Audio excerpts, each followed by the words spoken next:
You all good? Okay. Awesome. Here with Nelly Korda at the Meijer LPGA Classic for Simply Give. We're here in the press room. Nelly, defending champion. This tournament kind of kicked off a whirlwind for you last year. Was there my comment? Oh, okay. So you kind of kicked off a whirlwind for you last year. Mm-hmm. Just kind of walk me through this event last year for you, some of the good memories you had driving up here to Blythefield Country Club. Yeah, you can't miss Nelly Korda Drive. That's kind of cool. Yeah, last year I missed the cut at the Women's Open in San Fran. Was kind of bummed, actually really bummed after that, and just kind of shifted perspective mindset-wise, and kind of was expecting absolutely nothing going into this week, and played really well, and then backed it up with a major championship too, which was nice. I feel like a lot of players, they kind of get one win under their belt and then it just frees them up to have another win. I mean, last year, when you kind of got this one and that sigh of relief, did you feel kind of just like footloose, fancy free heading into KPMG? I would say actually winning back-to-back, I always said that it was literally the hardest thing to do because you're so mentally exhausted after the week, and especially it being a major the next week. I was honestly not expecting anything else. I was expecting myself to just be absolutely dead. And I think I gave an interview last year when I won in Lake Nona, and we played Ocala the next week. And I was so exhausted. I was like, I give props to the people that can win back-to-back. Obviously, I did it later on in the year, and that felt nice to be able to show myself that I can do that as well, play 2 solid weeks, even though, the mental exhaustion. Made your reappearance this season at the U.S. Women's Open and had a really good finish there. Mm-hmm. How cool was that for you to just come back at a major championship, play as well as you did, and of course it's as hard as Pine Needles? Yeah, for sure. I wasn't planning on the U.S. Women's Open to be my first event back. I wanted to come back earlier just to get a couple reps in before a major championship because all the girls are in the middle of their season. They've had a bunch of rounds under their belt, and I've been out for a couple months, not even touching a club. So to be able to show that to myself that, I could top 10 even at a major championship was good for me, and to see that what I've been working on is a step in the right direction. And then obviously just being the defending champion, how excited are you to make your second start of what's been a kind of a crazy season third start of what's kind of been a crazy season for you here at Meijer? Yeah, I love this area. I always love coming back. I don't think I've missed a year. So I just feel like it's a very homey tournament, and yeah, I enjoy being back. What do you like so much about Blythefield Country Club? It's it's obviously a little bit different than what we usually play. It can be kind of short. Scores are really low out here typically, mm-hmm. But what are your thoughts on the golf course? I like the golf course, obviously. Yeah, I've played pretty well every year. I think it suits a longer hitter as well. Definitely the scores are low. You have to figure out the greens because there's a bit of PO in them as well.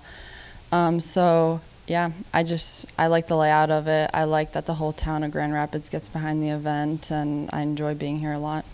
Awesome. We'll open it up to Juan. So you were saying how tired you can be after playing a major, especially after winning a major, no? And it's surprising how strong the feel is this week here in between 2 majors, no? Mm-hmm. So why did you choose to play here, and why do you think the feel is so strong? I think as I said, I think it's an amazing event. The whole town gets behind it. We enjoy coming to Grand Rapids. I love the city. We all like the golf course. It's usually in really good condition, and it's great to get a couple of rounds on a good golf course before a major championship too. So talking about now next week, no, and the memories from last year, can you tell us a little bit about your best memories of KPMG last year? Lifting the trophy on Sunday. Probably. It feels like forever ago. The beginning of the year feels like forever ago now, honestly.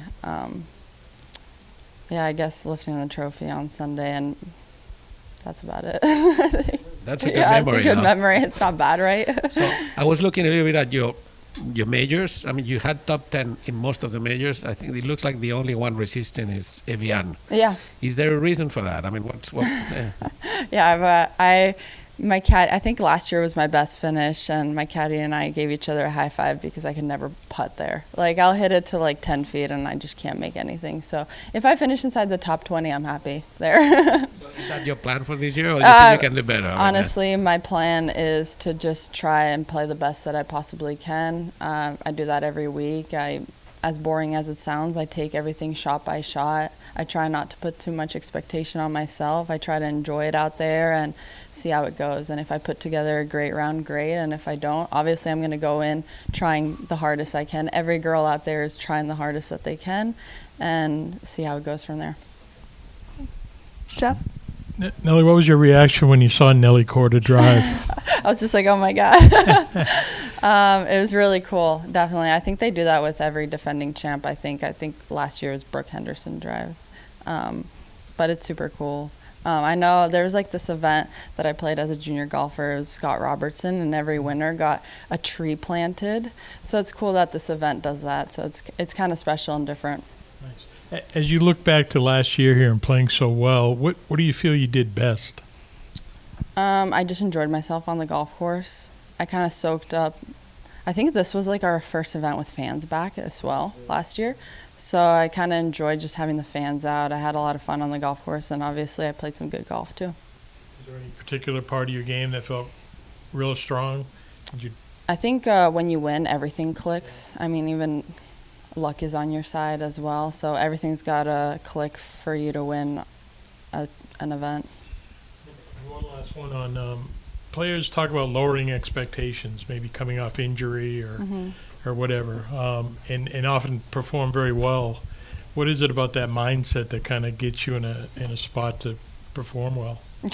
I think it's literally just not expecting anything and honestly having fun. I think when people get wrapped up in, oh, I need to play well, that's when they miss a shot, they get so angry at themselves or they get so annoyed on the golf course that you kind of lose the mindset of just enjoying yourself and that you're doing this for a living. And especially coming off an injury, I think you get a kind of a different perspective when it's taken away from you as well, to make sure it's very humbling and to make sure you're enjoying yourself out there. While with expectations, I think anything can kind of tick you off.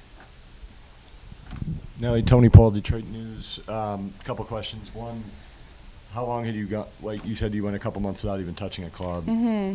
How long has it been since you went a couple months without touching a club before then?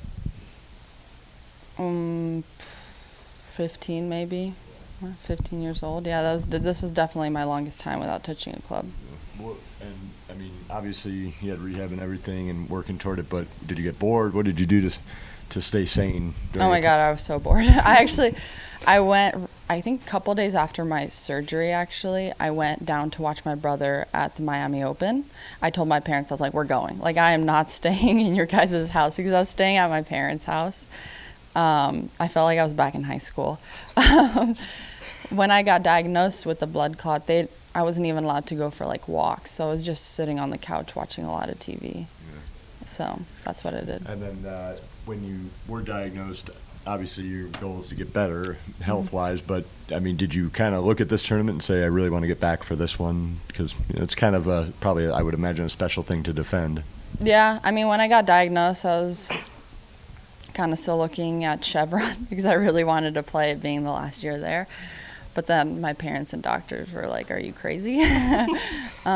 So honestly, I was aiming for maybe a couple events before the Women's Open. This was always going to be like, I'm definitely going to play U.S. Open, Meijer, and KPMG. Those were events that I really definitely wanted to play. I didn't really know until obviously I saw my doctor, got a diagnosis, had my surgery. But yeah, I mean, I love this event, as I said before, and I don't think I've missed a year. Nelly, Austin Chastain, Greenville Daily News. How did Sebastian do when you went and saw him play? How many matches did you get to see him play in Miami? I think that's a good question. I think he won 3 matches. Did you get to see all three of No, his? I just went for one, Okay. And but he won, so that was one. Actually, I went for two. He won one, lost the other. So I'm 50-50. all right. Hey, Yeah, that was my first time watching him win in person too, so that was nice. Like at a ATP event. And I mean, I know we're here talking about you playing golf, but was that cool to see your brother succeed Yeah, on a for stage sure. like that? Yeah, I hope one day I'm gonna be. They're gonna call me Sebastian Korda's little sister or big sister. Yeah. So usually it was always Jessica Korda's little sister, and now I hope I'm gonna be Sebastian Korda's big sister as well. That's awesome. I did want to ask, while you were off and now that you're back, what were some of the things that you learned? Did you kind of miss the game and, like you said, kind of not taking it for granted? I don't know. I know you probably don't do that anyway, but but now that you're back, what were some of the lessons that you learned, and how are you applying them here? Yeah, definitely it stung a good bit, especially watching Chevron being the last year there, and I've always kind of played well at that golf course. That really stung. So I actually just watched a couple holes of my sister's because she was in contention. So I watched a couple of her last holes on the last day, and that's about it. That's all I could bear. But I think just like a whole different perspective of taking care of my body, being a little bit more professional about the way I look at things, my body, listening to my body as well. I think it's very important to. I listened to my body when I felt something was wrong, and I immediately went to the ER. And I can't stress that enough because I was supposed to get on a flight the next day, and if I flew with that, who knows what would have happened in a sense, So just being a little bit more professional about the way I handle situations. And yes, golf does humble you a lot. Like you're never at a really big high. It's like a roller coaster out here. So getting it actually taken away from you and spending a couple months without it really makes you appreciate it more. It sounds a little weird, but how do you kind of not grow to resent the situation, and just kind of say, you know what, I'm going to be back to where I want to be, but just kind of working to get back there? Was that difficult for you, or how did you kind of manage that? I think when you're going through something like that, you'll have moments where you go through all the emotions, and making sure that you have good people around you to lift you back up when you're down is really important. Awesome. Just a couple more from me. Obviously, you mentioned, the whole of Grand Rapids shows up for this event. This year, I guess in previous years as well, the champion gets to make a donation to a charity of their choice. And obviously, being the defending champion last year, what does that mean to you to be able to give back in that way and see kind of the tangible results in a community?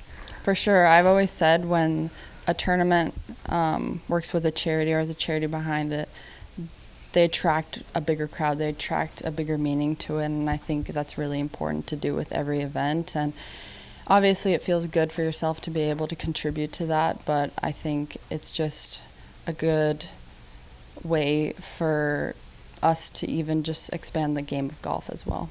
Sure. We went down here.